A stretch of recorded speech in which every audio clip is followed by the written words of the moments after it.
গল্পটা শুরু হয় ব্রিটেনের প্রেসিডেন্ট মাইকেল ক্যালোকে নিয়ে। একদিন হঠাৎ সকালে তার কাছে একটা ফোন আসে এবং তাকে জানানো হয় যে ব্রিটেনের রাজপরিবারের প্রিয় প্রিন্সেস সুজানাকে কিডন্যাপ করা হয়েছে। ইউটিউবে একটি ভিডিও প্রকাশ পায় যেখানে অপহরণকারী মুক্তিপণ হিসেবে এক অদ্ভুত দাবি করে বসে। মুক্তিপণ হিসেবে সে কোনো রাজনৈতিক ক্ষমতা বা টাকা পয়সা চায়নি। তার দাবিটা ছিল এই যে ব্রিটেনের প্রেসিডেন্ট মাইকেল ক্যালোকে লাইভ টেলিভিশনে এসে এক শুয়োরের সাথে যৌন সম্পর্ক করতে হবে, অর্থাৎ সেক্স করতে হবে, তাও আবার একটা শুয়োরের সঙ্গে। আর তা না করলে রাজকন্যা সুজানাকে মেরে ফেলা হবে। প্রথমে সবাই এটাকে একটা ফেক ভিডিও ভেবে উড়িয়ে দেয়, ভাবে যে কেউ হয়তো প্র্যাঙ্ক করছে। কিন্তু যত সময় গড়ায় ততই আস্তে আস্তে পরিষ্কার হয় যে এটা কোনো প্র্যাঙ্ক না, এটা সিরিয়াস। সরকার চেষ্টা করে খবরটা গোপন রাখতে, কিন্তু ইন্টারনেটে খবরটা ছড়িয়ে পড়তে সময় লাগে না। সোশ্যাল মিডিয়ার সবাই কথা বলছে।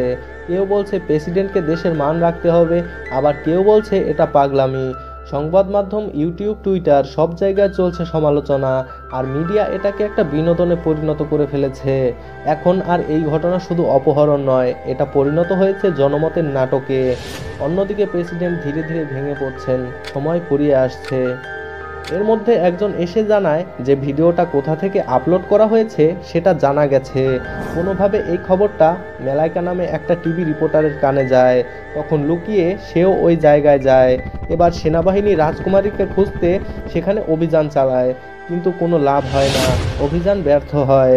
সবাইকে বোকা বানিয়ে কিডন্যাপার সেখান থেকে আগেই পালিয়ে গেছে। আসলে এটা ছিল কিডন্যাপারের একটা চাল। এমন সময় সেনাবাহিনীর দল ওই রিপোর্টার মেয়েটাকে দেখতে পায়।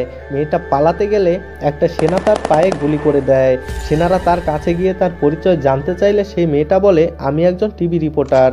তারপর একটা সেনা তার মোবাইল ফোনটাকে গুলি করে ভেঙে দেয় আর বলে, এই নাও, এটা তোমার বেস্ট রিপোর্টারের অ্যাওয়ার্ড। মিশন ফেলড হয়ে যায়।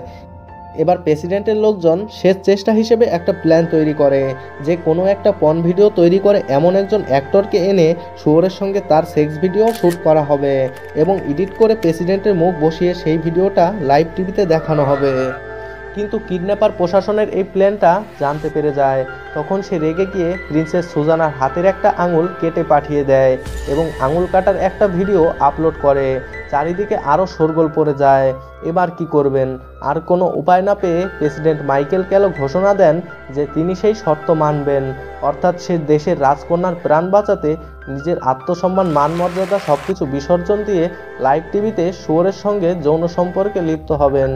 লাইভ টেলিকাস্ট শুরু হয়। পুরো দেশ টিভির সামনে বসে থাকে, কেউ ভয়ে, কেউ কৌতূহলে, আবার কেউ বা আনন্দে। প্রেসিডেন্ট লাইভ টিভিতে অমানবিক লজ্জাজনক কাজটি করতে থাকেন এবং একটু একটু করে তৈরি করা তার মান মর্যাদা, মানসিকতা সবকিছুই সেই একদিনে তিনি হারিয়ে ফেলেন। কিন্তু গল্পের সবচেয়ে ভয়ঙ্কর অংশ এখানেই শুরু হয়। আসলে রাজকুমারী সুজানাকে আগেই ছেড়ে দিয়েছিল ওই কিডন্যাপারটি তার কাজ শেষ করে আত্মহত্যা করেছে। কিন্তু কেউ সেটা বুঝতে পারেনি, কারণ পুরো জাতি তখন টেলিভিশনের সামনে আটকে ছিল। তারা সত্যকে মিস করেছে, কারণ তারা দেখতে চেয়েছে স্ক্রিনে কি ঘটছে। এটাই ছিল মানবতার সবচেয়ে ভয়ঙ্কর প্রতিফলন।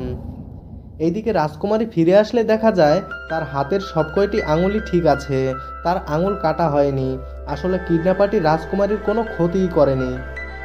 কিডন্যাপার তার নিজের আঙুলই কেটে পাঠিয়েছিল ভয় দেখানোর জন্য। সে প্রমাণ করতে চেয়েছিল মানুষ এখন এমন এক সমাজে বাস করছে যেখানে নৈতিকতা, সহানুভূতি আর লজ্জা সবই মিডিয়ার বিনোদনের নিচে হারিয়ে গেছে। শুরুতে মানুষ বলেছিল এটা ভুল, কিন্তু শেষে সবাই সেই ভুলটাই দেখতে চেয়েছিল। সে দেখাতে চেয়েছিল মিডিয়া আর জনতা মিলে কেমন করে একজন মানুষকে মানুষ থেকে শো বানিয়ে ফেলে। রাজকুমারীর মুক্তি নিয়ে কেউ ভাবেনি, সবাই শুধু দেখতে চেয়েছিল প্রেসিডেন্ট কি করেন। কিডন্যাপারের উদ্দেশ্য ছিল আয়না ধরিয়ে দেওয়া, দেখো বিকৃতি আমার না, তোমাদের ভেতরেই আছে। 1 বছর পর দেখা যাচ্ছে প্রেসিডেন্ট আগের থেকে আরও জনপ্রিয়, কিন্তু তার চোখে এখনও ভয়। তার স্ত্রী এখন তাকে ঘৃণা করেন, আর জনগণ তারা সব ভুলে গেছে। এটাই ব্ল্যাক মিরর, যেখানে প্রতিটা গল্প এক একটা আয়না, যা আমাদের সমাজের বিকৃত মুখ দেখিয়ে দেয়। তুমি যদি প্রেসিডেন্ট হতে তাহলে তুমি কি করতে? পারতে দেশ বাঁচাতে নিজের মান মর্যাদা সব বিসর্জন দিতে? কমেন্টে জানাও তোমার মতামত। যদি গল্পটা ভালো লাগে তাহলে লাইক, শেয়ার আর স্টোরি এক্সপ্লেন চ্যানেলটা সাবস্ক্রাইব করে রাখো এমন আরও বাস্তব চিন্তাশীল গল্পের জন্য। Thank you.